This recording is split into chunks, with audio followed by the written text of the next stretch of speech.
Olá, boa noite, seja bem-vindo ao Informativo TVU. Nós estamos em transmissão simultânea pelo canal do YouTube TV Universitária de Uberlândia. Acompanhe também os destaques do informativo pelo Instagram, @tvu.uberlândia. Hoje temos entrevistas sobre a parceria entre MPT e CODEM, que vai incentivar o desenvolvimento de jovens aprendizes, com o Procurador do Trabalho, Paulo Veloso. E para começar a edição de hoje, em 7 anos, o Brasil deixou de investir quase 240 milhões de reais em transporte hidroviário. É o que mostra uma pesquisa da Universidade de Brasília em parceria com o Departamento Nacional de Infraestrutura de Transportes. 35 barcaças num único comboio, o maior do país. A viagem de estreia foi em fevereiro entre o terminal de Barcarena e a estação de Itaituba, no Pará. A embarcação pode levar até 70 mil toneladas de grãos, o que evita a presença de mais de 1.600 caminhões nas rodovias. Ela opera para hidrovias do Brasil. Com atuação nas regiões Norte, Centro-Oeste e Sul, a empresa transporta ainda milhões de toneladas de minério, fertilizantes e celulose. Exemplos como este podiam se espalhar pelo país, reduzindo distâncias, o custo do transporte e ajudando o meio ambiente. Mas no que depende do governo, o setor hidroviário ainda engatinha. E não é necessariamente por falta de dinheiro. Um estudo feito por pesquisadores da Universidade de Brasília, em parceria com o Departamento Nacional de Infraestrutura de Transportes, o DENIT, mostrou que entre 2014 e 2020, o governo deixou de gastar mais de 43 milhões de dólares em projetos no setor, ou mais de 200 milhões de reais. É como se o orçamento de um ano inteiro reservado para este tipo de transporte deixasse de ser usado. Segundo os pesquisadores, as descobertas podem ajudar o governo a melhorar a gestão dos projetos, já que a escassez de recursos financeiros não pode mais ser usada como justificativa para o mau desempenho das políticas para o transporte hidroviário. Nos primeiros 3 meses deste ano, 280 milhões de toneladas de carga foram levados por embarcações pelos rios e pelo mar, segundo a Agência Nacional de Transportes Aquaviários. É pouco mais de 1% acima do volume registrado no mesmo período do ano passado. Falta, sim, um planejamento estratégico de médio e longo prazo para tentar viabilizar e aumentar a capacidade das hidrovias e, portanto, os volumes nelas movimentados. Como tudo que é feito no Brasil, as coisas são feitas a toque de caixa, né? Então, o setor privado que precisa viabilizar aí a logística para escoamento de vários produtos, principalmente os agrícolas, tem dado o seu jeitinho, tem investido aí nessa infraestrutura para a utilização de hidrovias. Ainda falando do Brasil, o país tem aumento no desperdício de água pelo 6º ano seguido. Um estudo revela que vazamentos, fraudes e erros de medição são os principais vilões. A situação é mais grave no norte do país. A região abriga a maior rede hidrográfica do mundo, a Bacia Amazônica, e perde metade da água que produz. De acordo com o estudo do Instituto Trata Brasil, o desperdício ocorre por conta de vazamentos e fraudes. O Sudeste é o local que mais apresentou piora nos números e teve o maior aumento de perda de água potável. Outro recorte da pesquisa aponta que 33 milhões de brasileiros sofrem com a ausência de água tratada e mais de 40% da água é desperdiçada antes de chegar nas residências do país. Apenas o volume perdido em vazamentos, como canos estourados, por exemplo, representa 3 bilhões e 800 milhões de metros cúbicos, que seriam suficientes para abastecer 67 milhões de pessoas por um ano. Em 2021, uma portaria do governo federal estabeleceu como meta 25% de desperdício até 2034. Nesse patamar, 25 milhões e 700 mil pessoas que não têm acesso à água potável hoje poderiam passar a usufruir deste direito. O uso consciente da água, assim como o investimento em melhorias nos sistemas de abastecimento e a fiscalização para combater furtos, estão entre os principais fatores para reduzir o desperdício.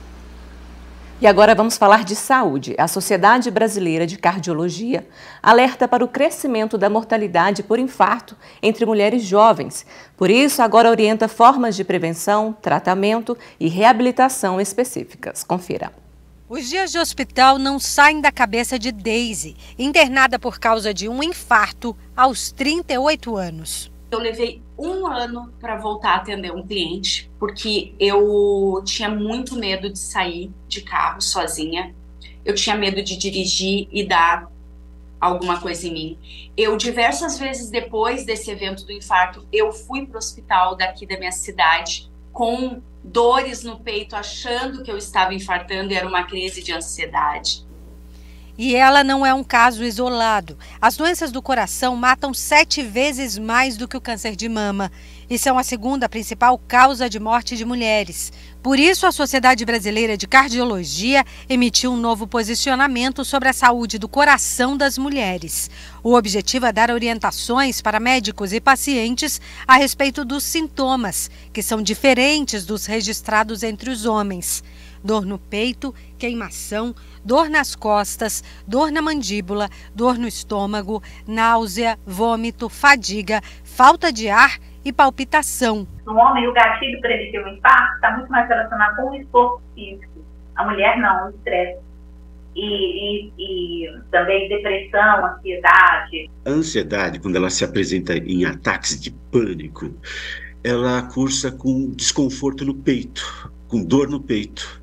E isso faz com que a pessoa pense que está tendo algum problema cardíaco. Às vezes a diferença é delicada e difícil mesmo. Na dúvida, a recomendação é que vá procurar um serviço de emergência. Os fatores de risco já são velhos conhecidos: tabagismo, hipertensão arterial, diabetes, colesterol alto, sedentarismo, obesidade, histórico familiar. E existem também os fatores de risco próprios à mulher. Complicações da gravidez, a hipertensão, a pré-eclâmpsia, o diabetes, o parto prematuro. Então, é preciso a mulher fazer pré-natal, é preciso ela controlar. E saber que, se ela teve uma dessas complicações, aí é que ela precisa, para o futuro, ter mais cuidado com a saúde dela, com a prevenção cardiovascular. A quantidade de mulheres com idades entre 18 e 55 anos que sofrem infarto está aumentando. Segundo a Organização Mundial da Saúde, as doenças cardiovasculares são responsáveis por 1/3 das mortes de mulheres no mundo. São cerca de 8,5 milhões de óbitos todo ano, mais de 23 mil por dia. A mãe de Rita morreu de infarto aos 60 anos e ela, aos 49, sobreviveu para contar a história. Seria um infarto fulminante, não teria como voltar, mas algum ser fez eu voltar, porque foi muito grave. Agora entendeu que prevenir as doenças cardíacas vai muito além de cuidar do coração. Alimentação, médico, eu passo em tudo quanto é especialidade. Parei de fumar e tento não pensar muito em problemas, levar a vida mais alegre, mais calma. E vou vivendo a vida assim. A economia brasileira cresceu além das estimativas no primeiro trimestre do ano, de acordo com os cálculos do IBGE. Mas um dado chamou a atenção: o consumo das famílias, considerado um dos motores da atividade econômica, andou a passos lentos. Quando o assunto é pôr a mão no bolso para gastar dinheiro... Eu costumo dizer que um mês a gente paga a conta, outro mês a gente come, porque o salário não dá dano. Só para pagar as contas mesmo, né? Porque... Pra sobrar não tem como não, tá muito caro as coisas, não tem como. Parece que tem gente que pensa que tem escorpião no bolso, mas não é isso. Fazer o ganha-pão para fazer o quê? Pagar o aluguel para depois sobrar alguma coisa para comprar o mantimento. Mal dá pro básico, é isso que é. Para não passar fome, vai todo esse dinheiro ainda falta. E quando sobra algum dinheirinho, ele muitas vezes só alcança produtos mais baratos ou as promoções. Aonde eu vou passando, que eu acho algo na promoção, vou comprando. O consumo das famílias anda mesmo em banho-maria. Segundo o IBGE, apesar da economia ter crescido em velocidade surpreendente para a maioria dos analistas. Aliás, essa desaceleração vem ocorrendo desde o início do ano passado. Um conjunto de fatores explica o motivo desse comportamento dos brasileiros. Começa pela inflação, que corrói o poder de compra da população. Depois de atingir o pico em abril do ano passado, a taxa em 12 meses caiu fortemente. Mas isso não quer dizer que os preços passaram a baixar. Continua tudo caro. Na verdade, eles estão subindo, mas numa velocidade menor. Isso ocorreu em grande parte porque os juros estão altos. Só que aí encarece o crédito e afasta o consumidor das compras. O mercado de trabalho melhorou, mas os salários não acompanharam toda essa recuperação.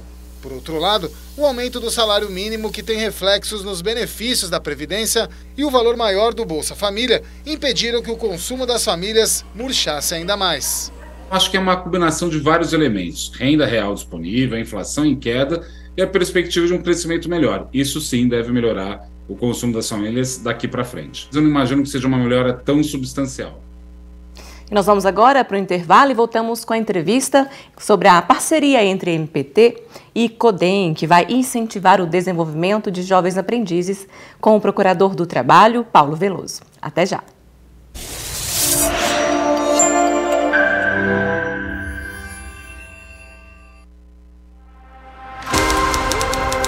Eu poderia falar de muitos números, na casa dos milhões, dos bilhões, mas eu acredito que nesses 45 anos da minha existência, eu ajudei a fazer do mundo um lugar melhor para se viver.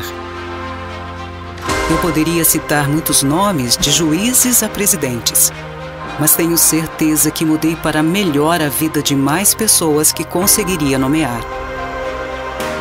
Eu nasci em Uberlândia. Eu avancei pelo estado de Minas Gerais. Eu estou em todas as partes do mundo. Mas não apenas pelo alcance da nota máxima diante daqueles que avaliam o que faço, mas pelas sementes que plantei e florescem com suas ideias, suas pesquisas e seus trabalhos. Eu comecei pequena, com respeito, inclusão, cultura e inovação.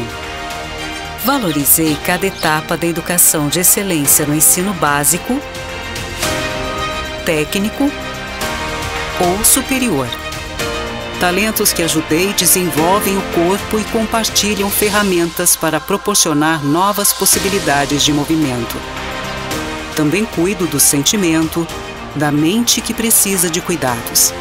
Estou aqui para te ajudar a sonhar, a brilhar, a conquistar e compartilhar os frutos do seu trabalho. Eu sou a UFO, Universidade Federal de Uberlândia. Há 45 anos, presente na sua vida e na vida daqueles com quem você se importa.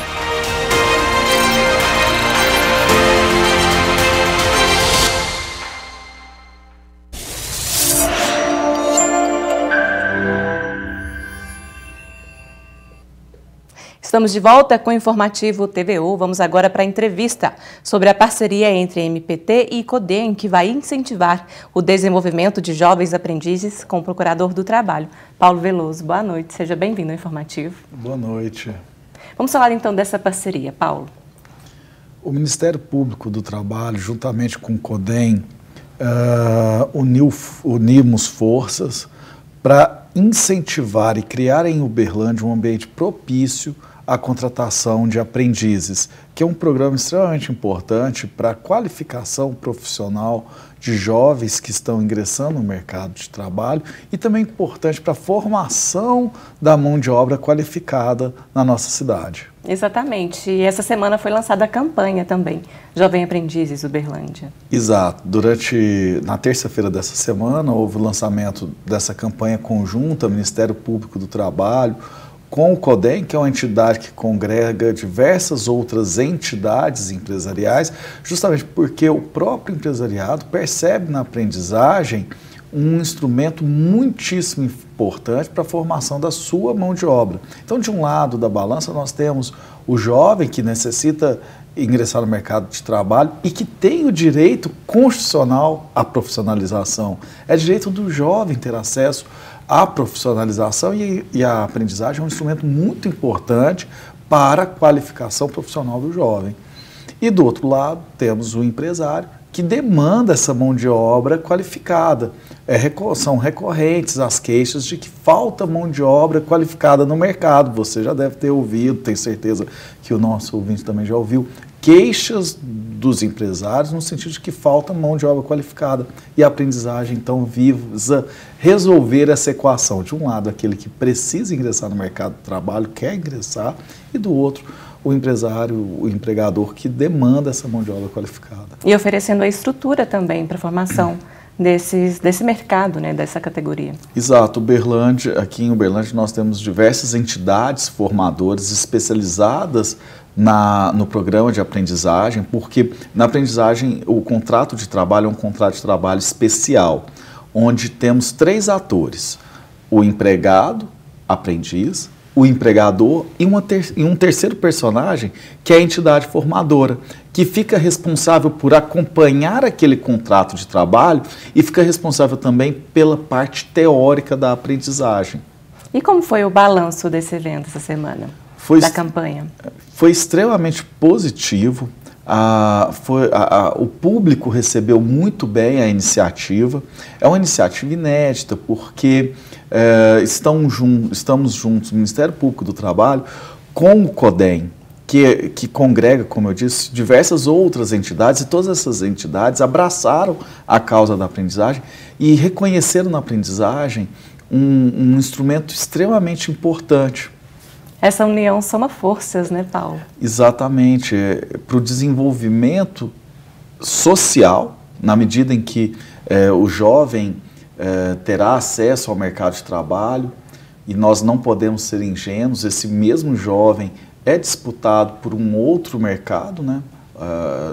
É crescente o número de jovens que acaba sendo aliciado pelo tráfico de drogas e para outras atividades lícitas, e a aprendizagem é um remédio também, um remédio social para a proteção do jovem contra essas atividades nocivas e, ao mesmo tempo, prepara esse jovem para o mercado de trabalho, garantindo a ele renda que contribuirá com sua família. Quer dizer, a aprendizagem, eu costumo sempre repetir, é um processo em que todos ganham. Ganha o jovem a oportunidade para trabalhar, ganha a sociedade, ganha a família do jovem e ganha também o empregador. E o jovem continua estudando também.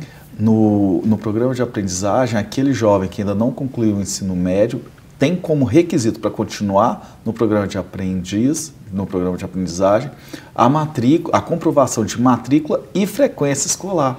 Então, a aprendizagem permite que o jovem trabalhe e continue a estudar. Isso é muito importante. Uma boa parceria também, né? Uma boa parceria. E foi feito um levantamento aqui na cidade que pode oferecer muitas vagas para essa categoria. Uberlândia tem potencial para oferecer aproximadamente 5.000 vagas.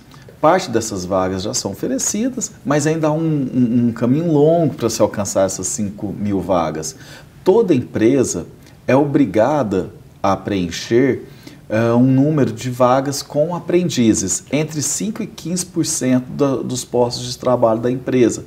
Quer dizer, é uma cota legal, é uma exigência da lei, exceto para as micro e pequenas empresas, que podem contratar, mas não estão obrigadas, mas também podem contratar. Então, de modo que a aprendizagem está previsto como uma obrigação da empresa, é uma política pública a ser cumprida pela empresa, a contratação desse número mínimo, dessa cota mínima de 5% e até 15%. Mas não estamos nessa campanha querendo abordar a obrigação legal. Nós queremos mostrar, né, a importância. E tem também a lei da aprendizagem, que você está falando dessa obrigação legal, né? Sim, existe a lei da aprendizagem, prevendo esta obrigação, impondo ao empregador essa obrigação, mas além da obrigação, a aprendizagem vai muito além da obrigação. O Ministério Público do Trabalho, no contexto dessa campanha, está exercendo o seu papel promocional, de promover o direito ao jovem da aprendizagem, da qualificação profissional, e, ao mesmo tempo, promovendo um ambiente propício para o desenvolvimento econômico, na medida em que a aprendizagem garante mão de obra qualificada, que é a força motriz para o crescimento econômico. E o que falta para esse empresariado fazer essa contratação dos jovens aprendizes? Qual que é esse cenário aqui em Uberlândia, no Brasil também? O CODEM capitaneou uma pesquisa para tentar detectar o porquê algumas empresas não contratam.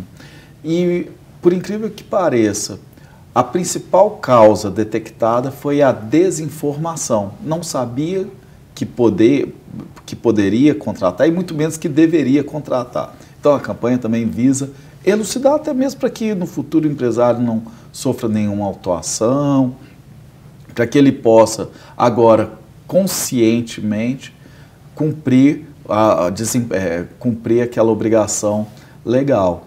Então, a campanha também visa promover o esclarecimento do empresariado. Aquele empresário que quer contratar, que deseja contratar o aprendiz, precisa, como primeiro passo, procurar uma entidade formadora. Aqui na cidade nós temos diversas entidades formadoras conhecidas. Eu posso citar algumas, se você não importar. Por favor. ICASO, Fundação CDL, Fundação Maçônica, Rede Cidadã, Bem-Estar, Instituto Societar. Então são várias entidades formadoras. O Sistema S, Senar, Senac, Senat. Então, são várias as entidades formadoras. Basta o empresário que deseja contratar o aprendiz procurar uma dessas entidades formadoras e desencadear o processo de contratação do aprendiz. E essa campanha está disponível em todas as mídias também, né? Para esse esclarecimento. Sim, haverá uma divulgação maciça da campanha nas rádios e televisões locais. E acima de uma campanha temporária serão tomadas várias medidas agora de forma permanente para que a aprendizagem nunca caia em esquecimento.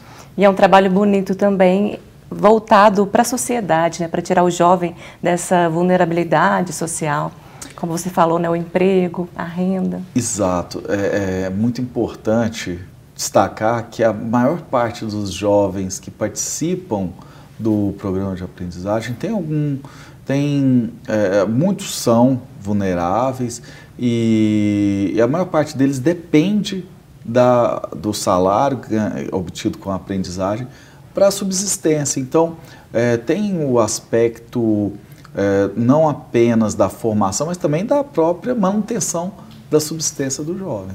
Até porque o jovem, começando cedo no trabalho, vai aprender ali todas as etapas e pode formar uma mão de obra muito mais qualificada, inclusive. Exato.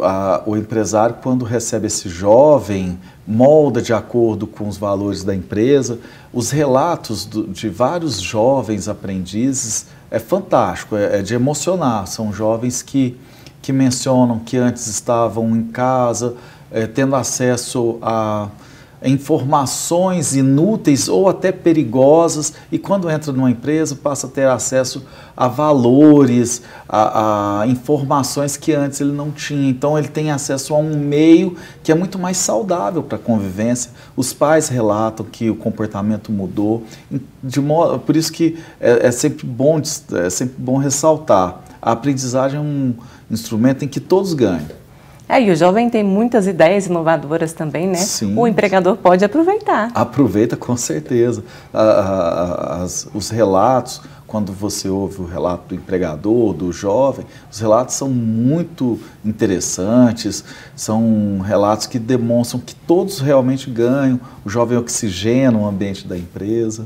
Então, qual que é a perspectiva aí para essa campanha, para até o final de ano crescer muito mais, né? Exatamente. Essa mão de obra dos jovens aprendizes. Alcançar os 5 mil vagas de aprendizagem, né? Então, eu vou deixar para a gente encerrar o espaço aberto para suas considerações finais, um recado para quem está nos assistindo, os jovens e também os empregadores que estão nos assistindo. Para o jovem, eu conclamo aquele jovem que está nos assistindo que procure uma entidade formadora, que cadastre o seu currículo para que possa ter acesso ao programa de aprendizagem. E para o empresário, eu faço o apelo para que abra as portas da sua empresa, procure também uma entidade formadora e contrate tantos jovens quanto seja possível, porque assim a sua empresa ganhará um profissional, um talento para o futuro, e para o jovem é uma oportunidade para acesso ao mercado de trabalho. Isso é responsabilidade social, né, Paulo? Exatamente. Que faz toda a diferença no mercado de trabalho e na vida também. Faz toda a diferença para a nossa sociedade. Exatamente. Muito obrigada pela participação. Parabéns pela iniciativa de todos vocês. E até a próxima aqui no Informativo. Eu agradeço muito, agradeço o espaço e a oportunidade. Muito obrigada. Lembrando que a campanha já está no ar. Já está no ar e está sendo veiculado pelas mídias, tanto a imprensa quanto as rádios, todos empenhados na divulgação da campanha. Então a informação está aí, basta fazer a ação dessa contratação, literalmente. Eu tenho certeza que acontecerá. Muito obrigada. Obrigado. E o final de semana chegou, vamos conferir as dicas de programação na nossa agenda cultural. Acompanhe. Boa noite, Larissa, e todos que acompanham o Informativo TVU. Mais uma semana chegando e eu vim aqui trazer para vocês os melhores eventos para curtir no seu feriado com a família e os amigos. Então vamos conferir? Para começar bem, que tal aproveitar a sua sexta-feira no Cine Teatro Nininha Rocha, assistindo a obra Eles versus Ele, uma homenagem ao eterno cantor Nando Reis. O espetáculo é uma releitura dos maiores sucessos do compositor e promete te levar a uma viagem musical com pitadas de sonoridade. O evento será das 7 às 9h30 da noite. Você pode adquirir o seu ingresso no endereço que aparece aqui embaixo na tela. Para os amantes do teatro, hoje e amanhã está em cartaz a peça Moela, Corpo em Queda, no Centro de Artes e Esportes Unificado do Shopping Park, Pai Nego. A peça conta sobre uma menina e seu duplo, que procuram 3 maneiras de entender a perda do pai. A obra também será apresentada nos dias 16 e 17 de junho ali no Bloco 3M da UFO, aqui no Santa Mônica. A classificação indicativa é livre e os ingressos gratuitos podem ser retirados também no site que aparece aqui na sua tela. No domingo também haverá a apresentação da peça Jurema, O Grito de Liberdade, às 7 horas da noite no Teatro Municipal. A obra se passa no final do século XIX e conta a história de Jurema, uma indígena que foi sequestrada da sua tribo e vendida para uma família no sudeste do Brasil. O espetáculo é uma reflexão acerca da escravidão e de como o racismo ainda se faz presente nos dias atuais. A venda dos ingressos está sendo realizada de forma online pelo endereço que aparece aqui na tela. E para comemorar o mês do orgulho LGBTQIA+, o Cineclube Cultura está exibindo todas as terças vários curtas nacionais e internacionais. Na próxima terça, às 19 horas, no Cine Teatro Nininha Rocha, no Centro Municipal de Cultura, será exibido a amostra Amores Diversos, com trechos do filme como Eu Não Quero Voltar Sozinho, que conta sobre Leonardo, um adolescente com deficiência visual que muda de vida com a chegada de um novo aluno na escola. A entrada é franca e a programação completa pode ser conferida no site da Prefeitura de Uberlândia. Por hoje é só, desejo a todos uma boa noite e um ótimo final de semana. Larissa, já escolheu o seu? Eu ainda vou escolher, a programação está recheada. E continuando a nossa programação, a preservação da Amazônia brasileira vale mais de 300 bilhões de dólares por ano.